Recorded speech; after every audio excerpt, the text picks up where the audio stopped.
चलिए dear students, आज हम शुरू करते हैं सेल, या जिसे आप हिंदी में कहते हो कोशिका। आप लोग बायोलॉजी पढ़ते टाइम एक बात का विशेष आपको रखना है ध्यान, कि आपकी जो राइटिंग है ना, राइटिंग और डायग्राम, ये दो चीजें ना मतलब फर्स्ट क्लास होनी चाहिए। उसके बाद आपको किसी बात की चिंता है नहीं। ये दोनों आपको अगर आपके परफेक्ट होंगे तो आप बायोलॉजी में बहुत अच्छा परफॉर्म कर पाएंगे। तो क्योंकि आप 9th के अंदर इसका कुछ पार्ट आप पढ़ चुके हैं, आप ये पढ़ चुके हैं कि सेल क्या है, एक फंडामेंटल यूनिट है। ठीक है, किसकी यूनिट है? लाइफ की, जीवन की मूलभूत इकाई है। और इसके बारे में हम पहले ही चर्चा कर चुके हैं कि मूलभूत इकाई क्यों है ये, क्योंकि जीवन के जो लक्षण है, अगर हम देखें हमारे शरीर के अंदर सबसे छोटे से छोटा पार्ट कौन सा है, या प्लांट के बॉडी के अंदर देखें कि उसमें सबसे छोटे से छोटा पार्ट कौन सा है, तो आप इस निष्कर्ष पे पहुंच जाएंगे कि सेल या कोशिका ही वो छोटे से छोटा पार्ट है जिसमें वो सभी क्रियाएं होती हैं। इसीलिए उसको क्या कहते हैं? Fundamental unit. अगर आपको कोई पूछे कि सेल को फंडामेंटल यूनिट ऑफ लाइफ क्यों कहते हैं, तो आपको ये जवाब बिल्कुल परफेक्टली देना है कि जीवन के लगभग सभी मुख्य लक्षण जो हैं वो उसमें सेल में पाए जाते हैं। तो इसीलिए उसको मूलभूत इकाई बोलते हैं, फंडामेंटल यूनिट बोलते हैं। उसमें भी जैसे कल मैं इसके साथ बच्चे के साथ डिस्कस कर रहा था, जैसे ग्रोथ है, मूवमेंट है और मेटाबॉलिज्म है, बहुत सारी चीजें हैं। तो उसमें मेटाबॉलिज्म सबसे इंपॉर्टेंट कैरेक्टर है, मेटाबॉलिज्म का पाया जाना। ठीक है, तो ये फंडामेंटल यूनिट ऑफ लाइफ आप पढ़ चुके हैं। अब बेसिकली हम सेल के अंदर देखेंगे कि सेल के है ना दो प्रकार हैं, जो आप 9th तक पढ़ के आए हो। दो प्रकार है, एक तो है प्रोकैरियोट, हाँ वेरी गुड, दूसरा है यूकैरियोट। दो प्रकार की सेल्स आप देखें। अभी हम जो डिटेल में पढ़ेंगे वो हम यूकैरियोटिक सेल को ही पढ़ेंगे, जिसके दो प्रकार हम फिर से पढ़ेंगे। एक तो है प्लांट सेल और दूसरा है एनिमल सेल। ठीक है, अब सबसे खास बात यह है कि अगर आप इस सेल को पढ़ लेते हो तो एनिमल सेल के लगभग कैरेक्टर्स आ जाते हैं। कोई एक दो सेल ऑर्गेनेल्स, कोशिका के अंग जो है वो भिन्न हो सकते हैं, बाकी सारी चीजें आप इसको कर सकते हो। ठीक है, तो अभी के लिए हम यूकैरियोटिक सेल को पढ़ेंगे। बाकी आप अगर इंटरेस्टेड होंगे तो थोड़ा बहुत मैं आपको प्रोकैरियोटिक सेल के बारे में भी बता दूंगा। फिर भी एक जरा सा अगर हम थोड़ा सा इंट्रोडक्शन लेकर के चलें बेटा, इंट्रोडक्शन अगर हम लेकर के चलेंगे तो अगर हम देखें कि इस पृथ्वी पर किस तरीके के जीव कैसे उत्पन्न हुए, उनके उत्पन्न होने की या उनके विकसित होने का जो क्रम रहा है वो कैसा रहा है, अभी आपको मैं बताता हूं। पूरे जीवों को हम बांट सकते हैं 5 बड़े जगत में, किंगडम में, जिसमें सबसे पहला है मोनेरा। ठीक है, उसके बाद आता है प्रोटिस्टा। ठीक है, प्रोटिस्टा के बाद आता है फंजाई, फिर प्लांटी और फिर एनिमेलिया।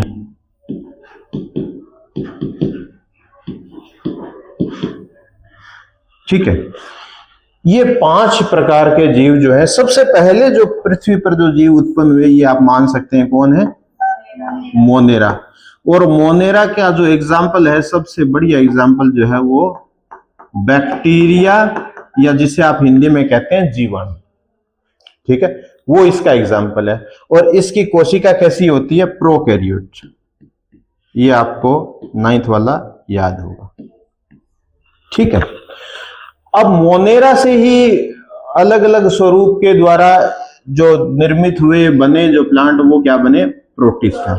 इसका सबसे बढ़िया एग्जाम्पल है अमीबा, जो आपने पढ़ा हुआ है ना, आपने 10वीं कक्षा में इसे पढ़ा है।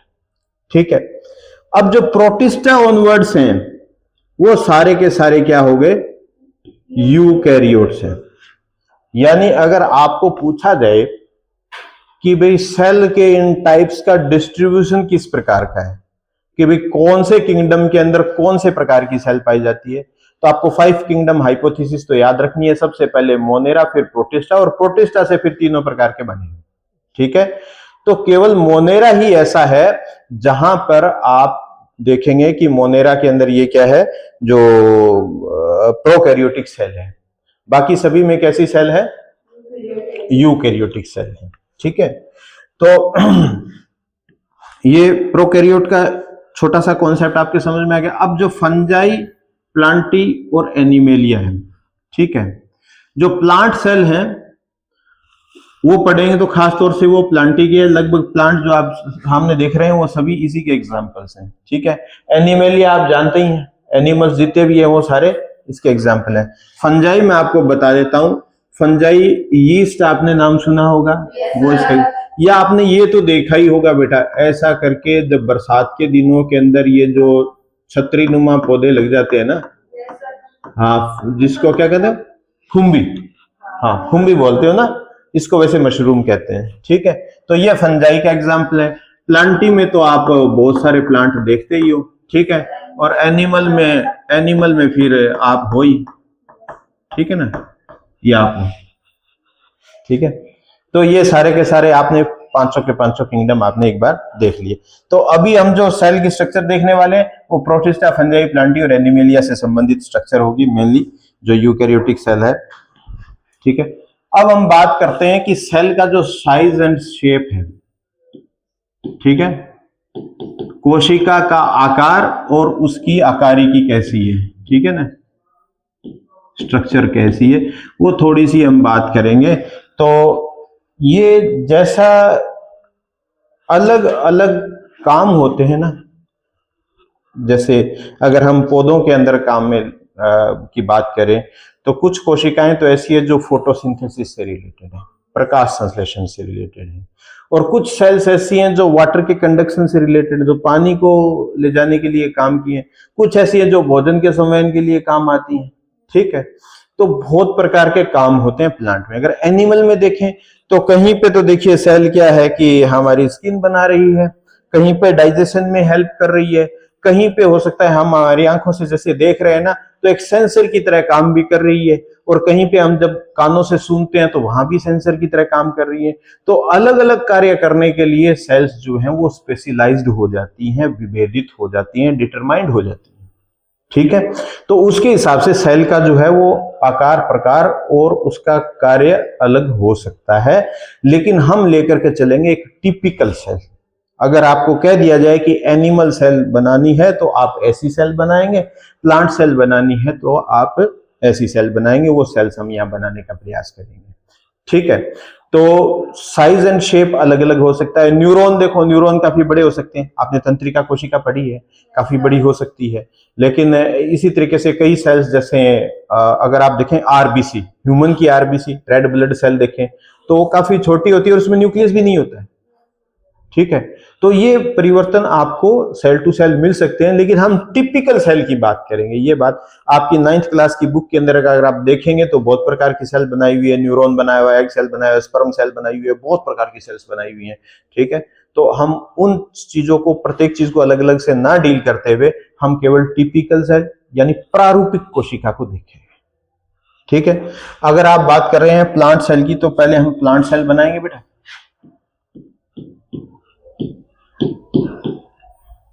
देखिए बेटा, प्लांट सेल बनाएंगे तो सबसे पहली चीज जो आपको बनानी है वो उसकी कोशिका भित्ति, सेल वॉल, वो बनाना आपके लिए जरूरी है सबसे पहले।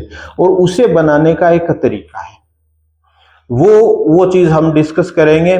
आप इसी पैटर्न में जिस तरीके से मैं बनाऊं वो तरीका आप गौर करना। उसके कुछ प्रकार होते हैं, प्राथमिक भित्ति, द्वितीयक भित्ति, primary cell wall, secondary cell wall. ठीक है, अभी देखिए, जैसे आप सबसे पहले जो बनाएंगे ना तो इस तरीके से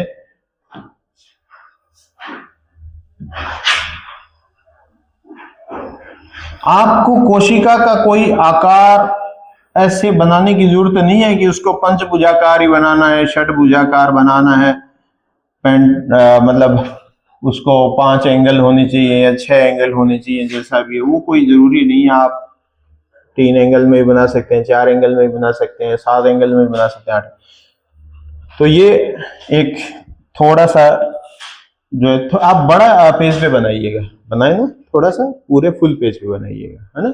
छोटे पे बनाओगे तो आप उसका नाम वगैरह नहीं लिख पाएंगे।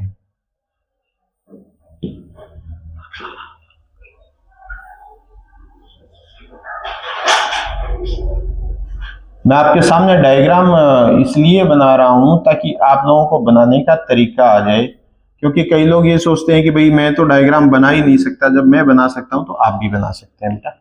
तो इसीलिए मैं दोबारा से बना रहा हूं। बाकी ये डायग्राम मेरे पास पहले से बना हुआ पड़ा है, बहुत अच्छा, मैंने कलर्ड पेन से बनाया हुआ है, आप लोगों को दिखाऊंगा मैं ओरिजिनल में, तो आप देखेंगे तो आप मानेंगे कि हाँ बहुत अच्छा है।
कुछ इस तरीके से आप बनाएंगे सेल को, ठीक है। अभी हम इनके सभी पार्ट्स का नाम लिखेंगे। क्या आप लोग बना पाए हैं ये डायग्राम? बना रहे हैं? आप बनाइए, कोई बात नहीं है, इसमें कोई सेल के जो शेप का और कोई चक्कर नहीं है। चलो आपने पहले से बनाई हुई है, दैट्स गुड, बहुत बढ़िया है। अभी कुछ चीजें आपको नई नई चीजें समझ में आएंगी, ठीक है, बना लीजिए। कोई टेढ़ी मेढ़ी थोड़ा बहुत हो रहा है तो उसमें कोई चक्कर नहीं है, आप आराम से बनाइए। लगभग सभी स्टूडेंट्स अच्छा बना रहे हैं, बढ़िया, बहुत बढ़िया। अरे वाह यार, तूने भी अच्छी बनाई है।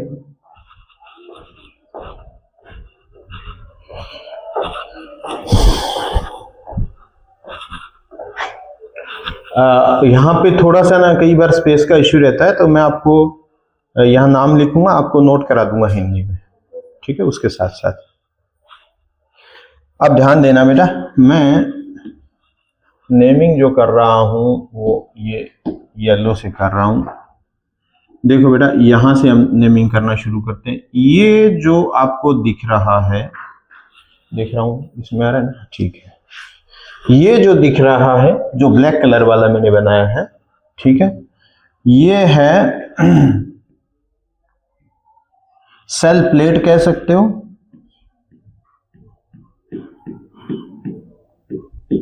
सुनते जाना, या मिडिल लैमिला कह सकते हो,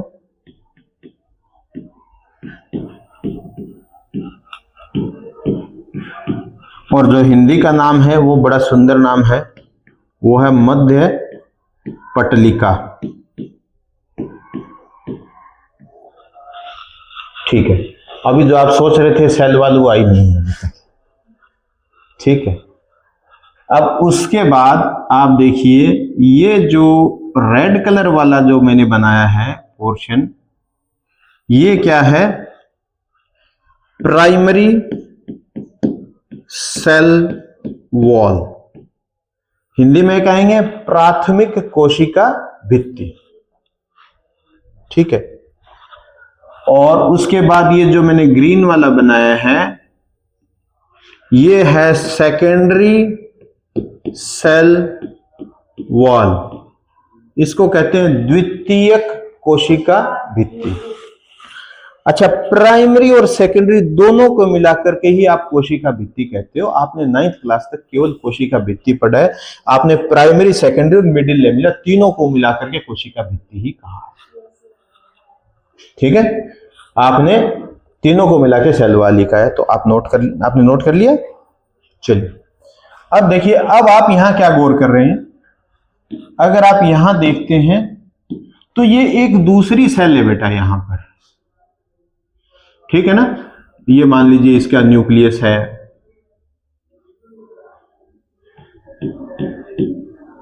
ये एक दूसरी सेल है, ठीक है। अब दोनों सेल के अंदर एक चीज बताइए, कॉमन क्या है कि जो दोनों की एक ही है, दोनों एक, अब बताइए। ये वेरी गुड, ठीक है। आप ये देख रहे हैं कि ये जो ब्लैक वाली जो बाउंड्री है ये हमारी कोई भी दो सेल के बीच में कॉमन है। Primary cell wall, secondary cell wall और ये सेल मेम्ब्रेन, ये सारी सारी इधर भी अलग है। यहां मैंने बनाई नहीं क्योंकि हर एक में बनाने का कोई मतलब नहीं, आपको समझा देता हूं, ठीक है।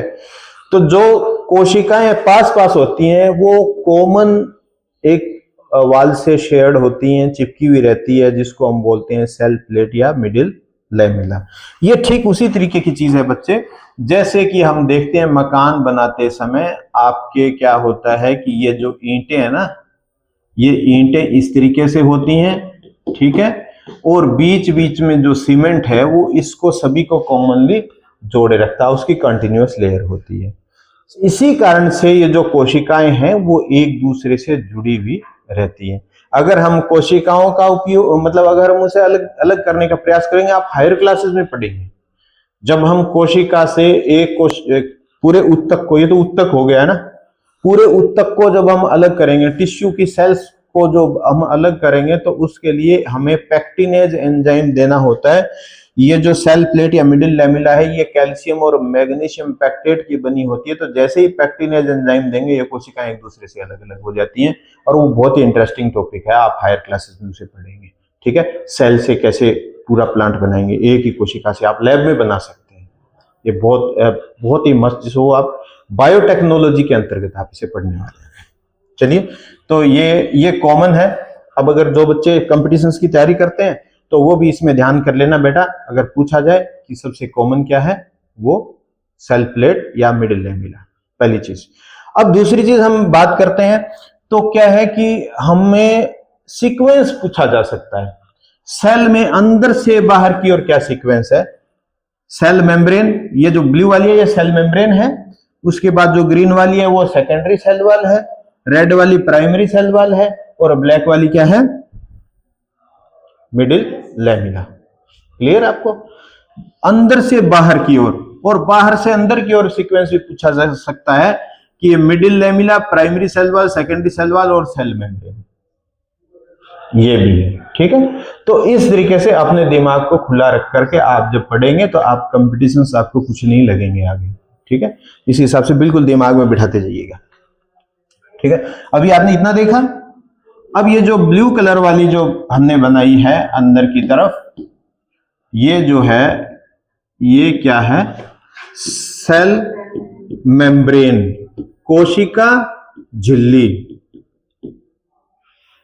चलिए, वैसे कोशिका के अंदर जैसे अंदर बहुत सारी चीजें हैं ना, देखिए न्यूक्लियस है, माइटोकॉन्ड्रिया, तो सब आप लोगों को पहले से पता ही है थोड़ा बहुत। तो इसमें सबसे महत्वपूर्ण चीज कौन सी है, आपको न्यूक्लियस लगता है, ठीक है। वो मतलब नियंत्रण के हिसाब से, कंट्रोल के हिसाब से होना भी न्यूक्लियस ही चाहिए, ठीक है। लेकिन मैं ये मानता हूं कि सेल के अंदर सबसे इंपॉर्टेंट चीज है सेल मेम्ब्रेन। बताऊं क्यों? क्योंकि न्यूक्लियस भी किसका बना हुआ है, मेम्ब्रेन का बना हुआ है। आप बिल्डिंग ब्लॉक्स देखिए, अंदर जो कंपार्टमेंट बने, ये बात ठीक उसी तरीके से अपना पूरा घर जो है ना, घर के अंदर देखिए किचन भी है, बेडरूम भी है, ड्राइंग रूम भी है, सारी चीजें हैं, लेकिन बने हुए किससे, ईंटों से। ठीक है, ठीक वही चीज है सेल, और सेल के अंदर की सभी चीजें किससे बनी होती हैं, ज्यादातर सेल मेम्ब्रेन से, बस उसके अंदर पैकिंग अलग अलग होती है, इसमें ये वाले एंजाइम, इसमें ये वाले एंजाइम, ये बात हमेशा आप ध्यान रखना। ठीक है, तो सेल मेम्ब्रेन जो है, ये मैं इसको सबसे इंपॉर्टेंट चीज मानता हूं, और अभी हम इसकी स्ट्रक्चर भी पढ़ेंगे। ठीक है, आगे। अच्छा, इसके बाद अंदर की देखते हैं, आज केवल ओवरव्यू देखेंगे हम सेल का, बाकी डिटेल्स में भी जाएंगे हम, एक एक सेल ऑर्गेनेल की स्ट्रक्चर में भी जाएंगे। तो ये जो देखते हैं, ये जो सेल मेम्ब्रेन और सेल से अंदर घिरे हुए हिस्से के अंदर हम पहुंच गए हैं, मेम्ब्रेन से घिरे हुए हिस्से के अंदर। तो यहां पर ये जो सबसे बड़ा जो पार्ट है, ये क्या है, न्यूक्लियस।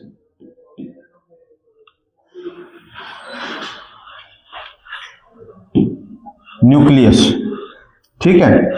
और न्यूक्लियस के बाद जो है आप देखेंगे, ये क्या है, क्लोरोप्लास्ट।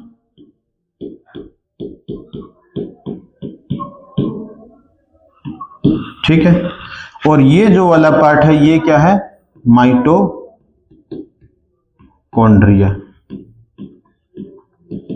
देखिए, माइटोकॉन्ड्रिया, क्लोरोप्लास्ट को हिंदी में कहते हैं हरित लवक, न्यूक्लियस को कहते हैं केंद्रक, ठीक है, माइटोकॉन्ड्रिया को कहते हैं सूत्रकणिका। वैसे आपकी किताब में माइटोकॉन्ड्रिया ही लिखा हुआ मिलेगा।